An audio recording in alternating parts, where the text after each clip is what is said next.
There seems to be no end in sight for the crisis rocking Nigeria's ruling party, the All Progressives Congress APC, following yesterday's conflicting court orders which granted the prayers sought by contending parties to the chairmanship of the party.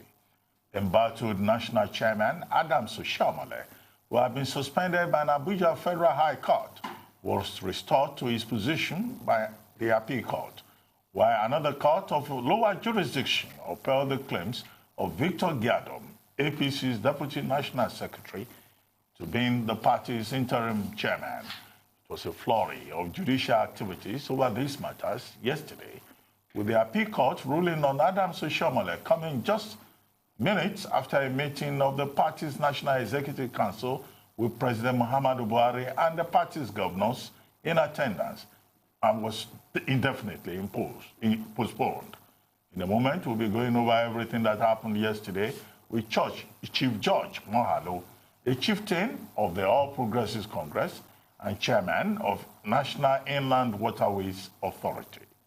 What are the funny issues standing in the way of an acceptable resolution of the problems in the party? And as its national leader, Bola Ahmed Tinubu, claimed in a statement earlier in the week, could it be true that the vaulting ambition of party members who are fixated on the politics of 2023 could be the root cause of the problems in the party? We'll be finding all of that out in a moment. Moving on, we'll also be talking to Dr. Chikwe Ihekweazu, Chief Executive Officer of Nigeria's Center for Disease Control, about the state of preparations and interventions already being made by the center to deal with the crisis of coronavirus.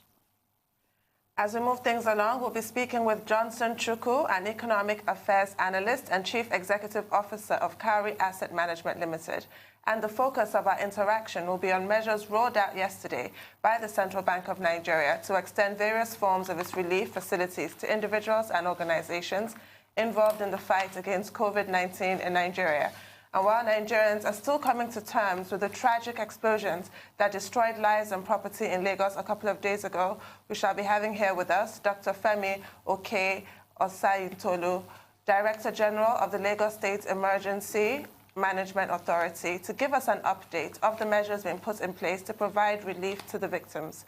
Our correspondents at the site of the explosion will also be standing by for occasional in-swingers. And as we wrap up the program today, we'll be talking to Okechukwu Nwaguma, the Executive Director of Rule of Law and Accountability Advocacy Center. And the focus of that conversation will be on the police reform bill. We'll also be catching up on news-making headlines across the globe today, review the newspapers with RISE News analyst Emmanuel Efeni, and RISE Sports analyst Aaron Akerijola will be here to take us through the latest happenings in the world of sports. Our business correspondent, Rota Sodiri, will also be here to tease up stories of the day across the world's financial capitals, while Ojiokwe will fill us in on what's trending around the world. It's going to be all of that and a whole lot more today on The Morning Show.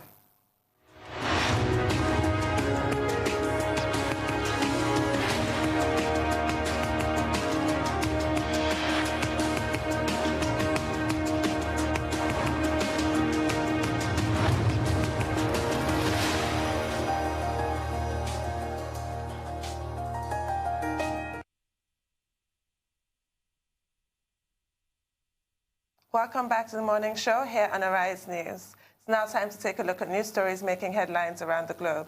Relief came yesterday for the embattled national chairman of the All Progressives Congress, APC, Mr. Adams OSHIOMHOLE, as the Court of Appeal granted his application for stay of execution of the ruling of a federal court capital territory FCT High Court, which earlier this month suspended him from office.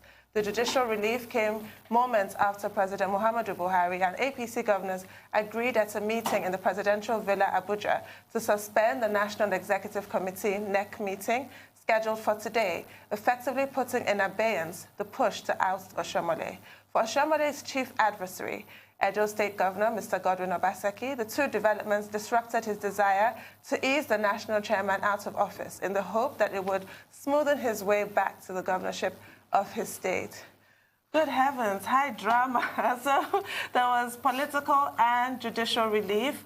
albeit temporary, it must be said, because the substantive suit still stands, and you really cannot postpone a NEC meeting forever. But for now, the national chairman of the APC can breathe a sigh of relief, or should I call him national chairman at this point? I'm not even sure, because they have an acting national chairman now in the person of Mr.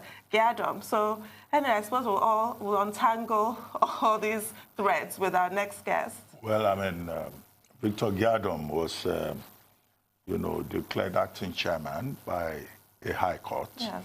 But the ruling of the Court of Appeal,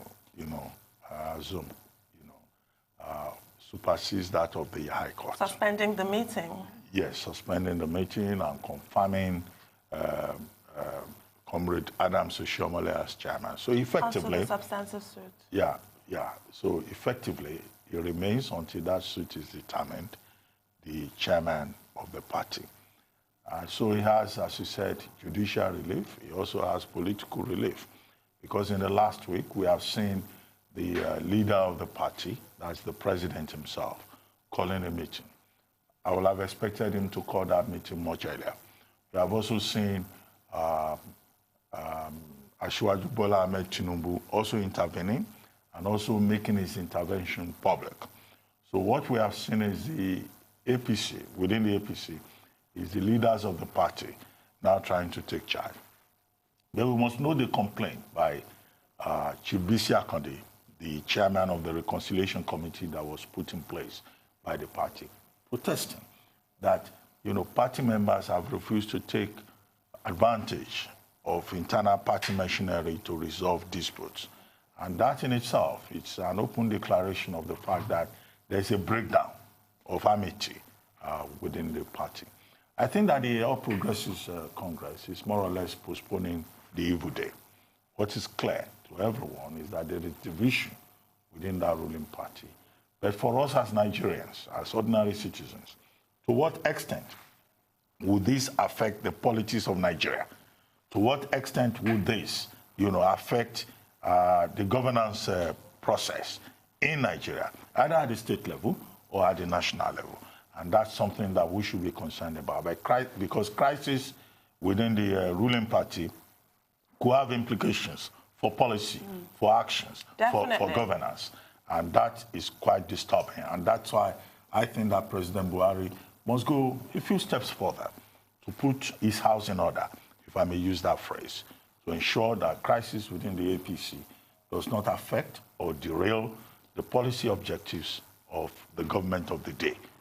As for Comrade Adams OSHIOMHOLE, I said earlier that it's like postponing the evil day. Well, being chairman of a political party is not a traditional stool. Sooner or later, he will need to leave that position. How is where the question lies. That's where the devil in the detail lies. So he should not imagine that whether the president supports him or Asiwaju Bola Ahmed supports him, it will remain there forever. It will not. He should begin to think about his legacy, how he will be remembered, and it should be in the forefront of reconciliation within the party. Absolutely. I mean, it's the pattern of God complex that we see with a lot of our politicians anyway. But what's also more worrying, like you also pointed out, Doctor, is that inability to even put your house in order and sort out your problems without involving the courts. Now it's gotten to a stage where, yes, for Adams OSHIOMHOLE, there is judicial relief, there is political relief, and let's see where it goes from here. We will be discussing this with our guest as well in a few moments, so I'll leave it there for now. Well, still in Nigeria, the blast in Abule Ado in the commercial capital, Lagos, is now the focus of national attention, with 2 high-profile visitors pledging to help. At least 20 people have been killed in the explosion and 57 rescued. Our RISE correspondent, Olushola John Jacobs, has the latest from the scene.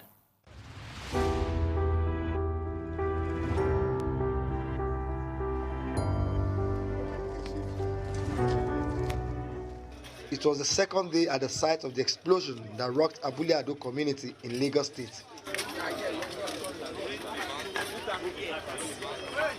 And residents are still counting their losses. But succor of some sort is coming their way as the governor of Lagos State, Babajide Sanwo-Olu, visited the site on Monday morning to assess the level of damage to ascertain what intervention measure to put in place. Men of the press, I'll be making effort to meet with Mr. President.